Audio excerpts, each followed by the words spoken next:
जब बीजेपी ने बिना सीएम के चेहरे पर यूपी का चुनाव लड़ा था, फिर सबको चौंकाते हुए योगी आदित्यनाथ को यूपी का सीएम घोषित कर दिया था।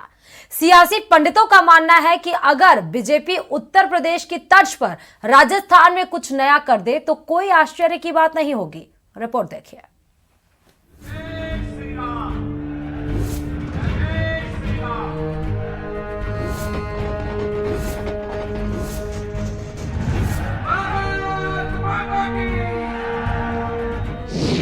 क्या जनता तय करेगी सीएम का नाम?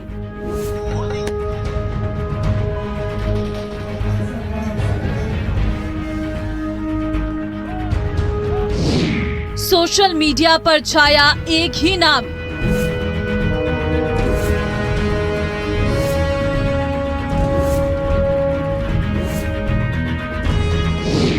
योगी और बुलडोजर वाला काम। यूपी में बहार, राजस्थान का क्या हाल है?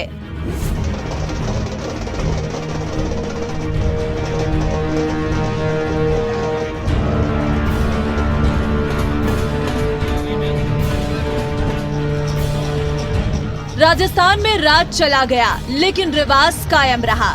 राज्य में अशोक गहलोत का जादू छूमंतर हो गया और बीजेपी ने राजस्थान में सत्ता का सिंहासन छीन लिया।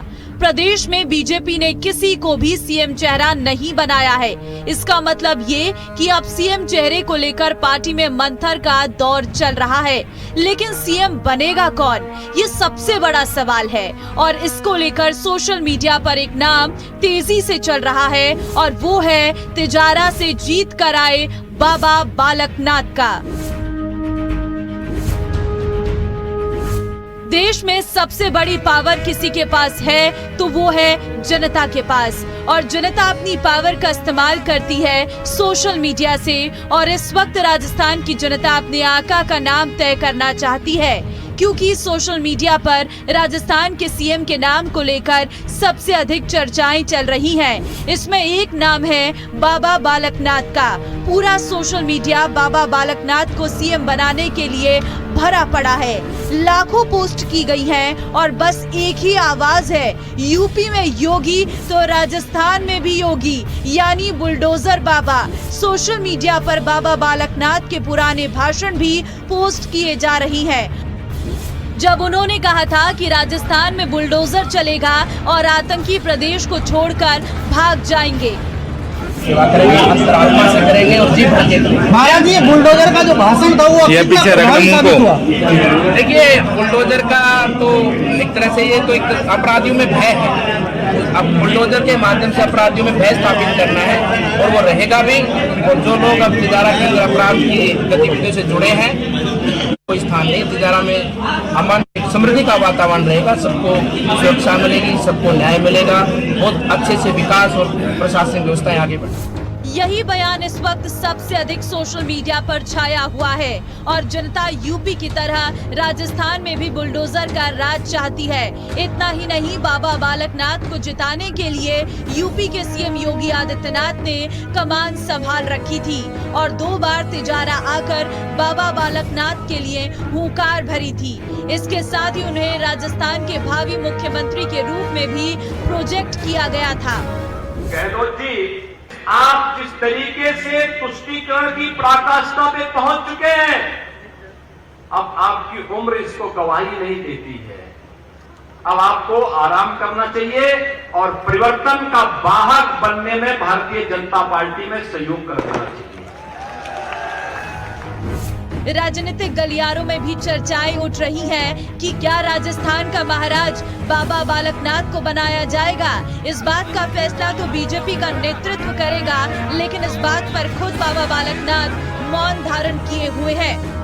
जिस प्रकार आपने तिजारा से टिकट पाकर सबको आश्चर्यचकित किया था, क्या सीएम के रूप में भी ऐसा कुछ भैया कुछ नहीं है, ऐसा कुछ नहीं है। केवल और केवल हमारा ध्यान, हमारा केंद्र हमारी तिजारा की भूमि है और बाबा मोहनदास की कृपा से और हमारे बालाजी महाराज की कृपा से और हमारे जैन मंदिर की कृपा से, सब चंदा प्रभु की कृपा से, सबके आशीर्वाद से तिजारा की जनता का विकास और तिजारा की जनता का सम्मान। बाबा बालकनाथ आखिर कौन है? आपको बता दें कि नाथ संप्रदाय की रोहतक पीठ के महंत हैं। गुरु के निधन के बाद बालकनाथ महंत बने। अलवर लोकसभा से सांसद हैं बालकनाथ। बीजेपी के फायर ब्रांड नेताओं में शामिल हैं। तिजारा सीट से चुनाव जीत कर आए हैं। बीजेपी ने बाबा बालकनाथ समेत 5 धर्मगुरुओं को इस बार चुनाव मैदान में उतारा था। 5 जीते, लेकिन सबसे अधिक हॉट सीट तिजारा की रही।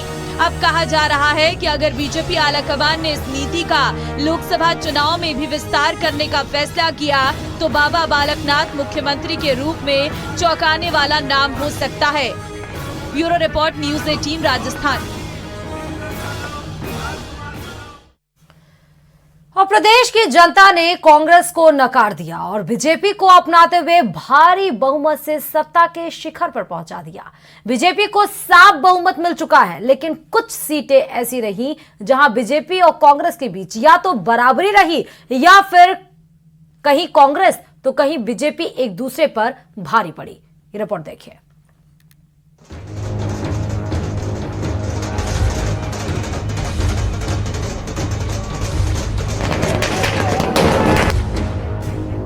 प्रदेश की 199 सीटों में से 115 सीटों पर कमल खिला। बीजेपी को साफ बहुमत मिल चुका है, लेकिन कुछ सीटें ऐसी थीं जहां बीजेपी ने कांग्रेस का सुपड़ा साफ किया। लेकिन कई सीटों पर दोनों के बीच कांटे की टक्कर रही। शुरुआत करते हैं राजसमंद जिले से, जहां 2013 का इतिहास दोहराते हुए जिले की चारों सीटों पर कांग्रेस को चारों खाने चित कर दिया। राजसमंद में बीजेपी की दीप्ति महेश्वरी ने कांग्रेस के नारायण सिंह भाटी को सबसे ज्यादा 31,962 वोटों से पराजित किया। भीम में बीजेपी के हरि सिंह रावत चौथी बार विधायक बने। उन्होंने कांग्रेस के सुदर्शन सिंह रावत को 31,768 वोटों से हराया।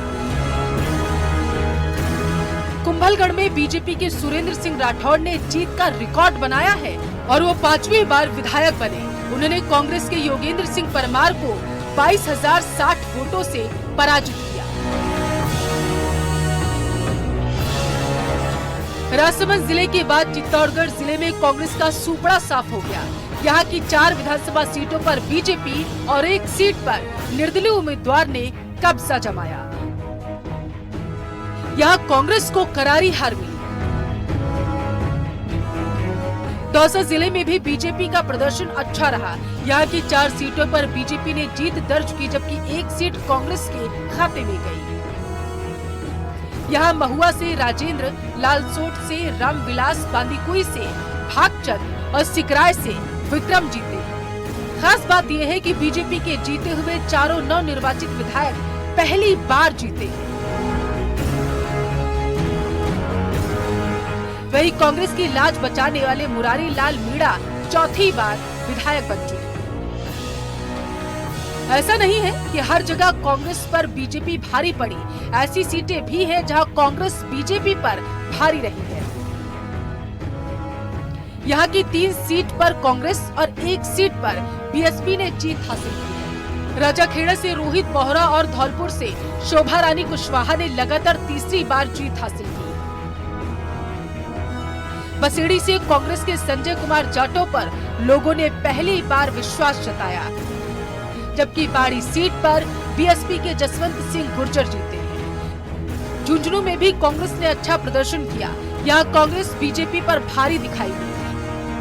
कांग्रेस ने यहाँ 5 सीटें जीती, जबकि बीजेपी को 2 सीटों पर ही संतोष करना पड़ा।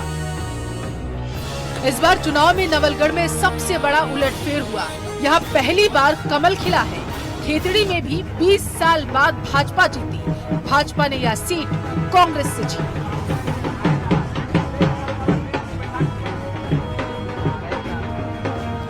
हालांकि नागौर जिले में मुकाबला बराबर का रहा। यहाँ 4 सीटें बीजेपी, 4 कांग्रेस के पाले में गई, जबकि टिटवाना में निर्दलीय यूनिस खान और खीमसर में आरएलपी ने बाजी मारी। शेखावटी में कांग्रेस अपना गढ़ बचाने में कामयाब रही। यहाँ की 21 में से 14 सीटें कांग्रेस जीतने में कामयाब रही, जबकि बीजेपी के खाते में 6 सीटें गयी। इस चुनाव में शेखावाटी के कांग्रेस और भाजपा के 2 दिग्गज नेताओं की चर्चा भी सबसे ज्यादा रही है। कांग्रेस के प्रदेश अध्यक्ष गोविंद सिंह डोटासरा कागज चुनाव की वजह से काफी बढ़ा हुआ है, तो वहीं भाजपा के दिग्गज नेता राजेंद्र राठौर अपनी साख बचाने में कामयाब नहीं हो पाए। और राजस्थान में बीजेपी की प्रचंड जीत में कई नेताओं की अहम भूमिका रही है। सही रणनीति, कुशल नेतृत्व और टिकटों का वितरण भी सही तरीके से किया गया। इन सब के पीछे बीजेपी के नए चाणक्य का हाथ था।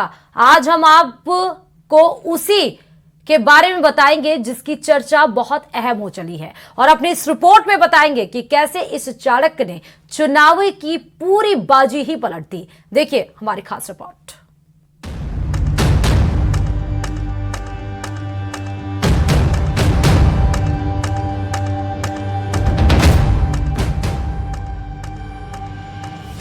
राजस्थान में बीजेपी ने बम्पर जीत दर्ज की है। राजस्थान को भगवा करने में कई नेताओं ने अपना पसीना बहाया है, लेकिन इन सब के बीच एक चेहरा ऐसा भी था जिसने पर्दे के पीछे से पूरी रणनीति तैयार की और राजस्थान को बीजेपी की झोली में डाल दिया। वो कोई और नहीं, बीजेपी के अध्यक्ष जेपी नड्डा थे। ये जेपी नड्डा का ही करिश्मा था कि राजस्थान के साथ साथ मध्य प्रदेश और छत्तीसगढ़ में भी कमल खिला है। बीजेपी की 3 राज्यों में प्रचंड जीत ऐसी ही नहीं हुई है। इसके पीछे जेपी नड्डा ने मेगा प्लान बनाया था, क्योंकि राजस्थान में तो बीजेपी कई खेमों में बटी हुई थी। गुटबाजी के भंवर में फंसी बीजेपी को एकजुट किया, साथ ही सामूहिक नेतृत्व में चुनाव लड़ने का अहम निर्णय भी लिया। राजस्थान के कार्यकर्ताओं को सम्मानना और उस सम्मानने के साथ साथ हर छोटी बड़ी मीटिंग को बहुत व्यवस्थित रूप से लेना, और छोटी मीटिंग हो चाहे बड़ी मीटिंग हो, एक मैसेज देना, और उसके बाद जो कार्यकर्ताओं में उत्साह का संचार हो जाता है। मैं लगातार उनको सुनता हूँ, देखता हूँ, और मेरे को जब भी मैं उनका भाषण और उनका बौद्धिक सुनता हूँ, उद्बोधन सुनता हूँ, तो हर बार उसमें एक नई ऊर्जा होती है। एक बार माउंट आबू में उन्होंने एक वाक्य काम में लिया था कि हवन में जो सामग्री है वो जब डलती है तो मैं समझता हूँ वो खुशबू आती है, और वो खुशबू के नाते उन्होंने पूरे राजस्थान को महकाया, और उसका परिणाम है कि आज हम भारतीय जनता पार्टी की राजस्थान में यहाँ एक बहुत जोरदार बहुमत के साथ सरकार बनाने जा रहे हैं। हमारा पूर्ण बहुमत है, 115 हमारी सीटें पूर्ण बहुमत से जीत करके भारतीय जनता पार्टी की सरकार बनी है। मैं समझता हूँ ऐसे योग्य राष्ट्रीय अध्यक्ष जी के नेतृत्व में हमको राजस्थान में एक जोरदार बढ़त मिली है। राष्ट्रीय अध्यक्ष जी से लेकर बूथ का अध्यक्ष तक हम सभी एक दूसरे को समान रूप से इज्जत देते हैं, सम्मान देते हैं और अधिकार देते हैं, और यही एक वजह है कि जहाँ हमारे राष्ट्रीय अध्यक्ष जी कह देते हैं वहीं सब लोग एकजुट हो जाते हैं। जहाँ प्रदेश अध्यक्ष जी कह देते हैं वहाँ पे प्रदेश एकजुट हो जाता है, और यही सबसे बड़ा कारण है हमारी जीत का भी, जहाँ सभी लोगों ने, राजस्थान की जनता ने मोदी जी की गारंटी पर विश्वास किया और राजस्थान में कांग्रेस को सत्ता से बाहर किया। नड्डा जी ने निश्चित रूप से बहुत अच्छे से मोटिवेट किया राजस्थान के सभी कार्यकर्ताओं को। भारतीय जनता पार्टी को प्रदेश अध्यक्ष जी के मार्फत प्रदेश अध्यक्ष जी के साथ में मिलकर, पूरे संगठन के साथ में मिलकर मोटिवेशन के हमारी प्रक्रिया, जो सतत प्रक्रिया है वो चलती रहती है, और उसके अंदर एक ही बात है कि हमें हमारे जो भी अधिकारी हैं, जो भी संगठन के मुख्य पदाधिकारी, उनकी बात को मानते हुए आगे काम करना है। जेपी नड्डा के काम करने का तरीका सबसे अलग भी है। जेपी नड्डा ने प्रदेश बीजेपी नेताओं पर ज्यादा भरोसा करने की बजाय अपने कार्यकर्ताओं पर विश्वास किया। नड्डा ने कार्यकर्ताओं को सकारात्मक सोच, कमल के फूल को चेहरा, मोदी सरकार के काम, बूथ मैनेजमेंट के जरिए जीत का मंत्र दिया। भारतीय जनता पार्टी एक लोकतांत्रिक संगठन है, और भारतीय जनता पार्टी के अंदर अध्यक्ष का बहुत ही बड़ा रोल होता है। वो अध्यक्ष हमारा बूथ का हो या राष्ट्रीय अध्यक्ष हो, और जब से जेपी नड्डा जी ने भारतीय जनता पार्टी के राष्ट्रीय अध्यक्ष के रूप में कमान संभाली है, पूरे भारतवर्ष के अंदर ही नहीं, पूरे विश्व भर के अंदर भारतीय जनता पार्टी की सदस्यता का बहुत बड़ा आंकड़ा बढ़ा है, और भारतीय जनता पार्टी का संगठन बूथ स्तर पर बहुत मजबूत हुआ है। रही बात इस चुनाव की, तो भारतीय जनता पार्टी हमेशा चुनावी मूड पर रहती है, और राष्ट्रीय अध्यक्ष जी के प्रयासों से ये कोई 1-2 महीने का चुनाव नहीं था। पिछले 2-3 सालों से राष्ट्रीय अध्यक्ष जी के लगातार दौरे राजस्थान के अंदर हो रहे थे, और उनका सबसे बड़ा जो जोर था वो उनका जोर था कि भारतीय जनता पार्टी का कार्यकर्ता नीचे तक रहे, और बूथ स्तर पर भारतीय जनता पार्टी इस प्रकार की मजबूत हो जाए जिससे हर क्षेत्र में भारतीय जनता पार्टी जीत के आए। यही नहीं, चुनावों में लिए गए अहम निर्णयों में भी जेपी नड्डा का महत्वपूर्ण रोल रहा। पार्टी ने चुनावों के दौरान सांसदों को चुनावी मैदान में उतारने का अहम निर्णय हो या फिर सर्वे के आधार पर टिकट वितरण का फैसला, जनता को बीजेपी के प्रति कन्विंस करने का भी कोई मौका नहीं छोड़ा। बीजेपी के राष्ट्रीय अध्यक्ष जेपी नड्डा ने चुनाव के दौरान 5 दिन में 10 सभाएं कर 14 विधानसभा क्षेत्रों को कवर करते हुए 2 रोड शो के साथ संगठनात्मक बैठकों पर फोकस किया। नड्डा ने महुआ, सिकराय, पिपाड़, ओसियां, जैसलमेर, जोधपुर शहर, सरदारपुरा, सुरसागर, राजसमंद, धोद, फतेहपुर, दांतारामगढ़ और दौसा में भी सभा की। इनमें ज्यादातर सीटों पर बीजेपी को जीत हासिल हुई। अब राजनीतिक विश्लेषक भी जेपी नड्डा की रणनीति के मुरीद हो गए हैं। भारतीय जनता पार्टी के राष्ट्रीय अध्यक्ष जगत प्रसाद नड्डा चुनाव मैनेजमेंट के बहुत माहिर व्यक्तियों में से एक। भारतीय जनता पार्टी के अगर टॉप के नेताओं में बात करें तो जेपी नड्डा साहब का इलेक्शन मैनेजमेंट अपने आप में एक अनूठा और अनोखा और बहुत प्रभावशाली है। अगर हम राजस्थान के परिप्रेक्ष्य में बात करें तो राजस्थान में जिस तरह की विजय भारतीय जनता पार्टी ने इन विधानसभा चुनावों में प्राप्त की है, उसके पीछे सबसे बड़ा चेहरा और सबसे बड़ी रणनीति जेपी नड्डा साहब की रही है।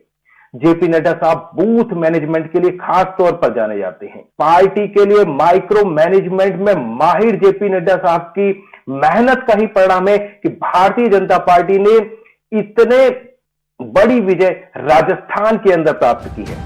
किसी दल का मुखिया कैसे पार्टी को अपना परिवार मानकर आगे बढ़ाता है, इसका बेहतरीन उदाहरण जेपी नड्डा ने दिया है। 3 राज्यों के चुनावी नतीजों ने जेपी नड्डा की नेतृत्व क्षमता को साबित किया है। एक दूरदर्शी नेता और सख्त निर्णय लेने वाले नड्डा का सियासी कद और ज्यादा मजबूत हो गया है। सौरभ गृहस्थी, न्यूज़ 18, राजस्थान।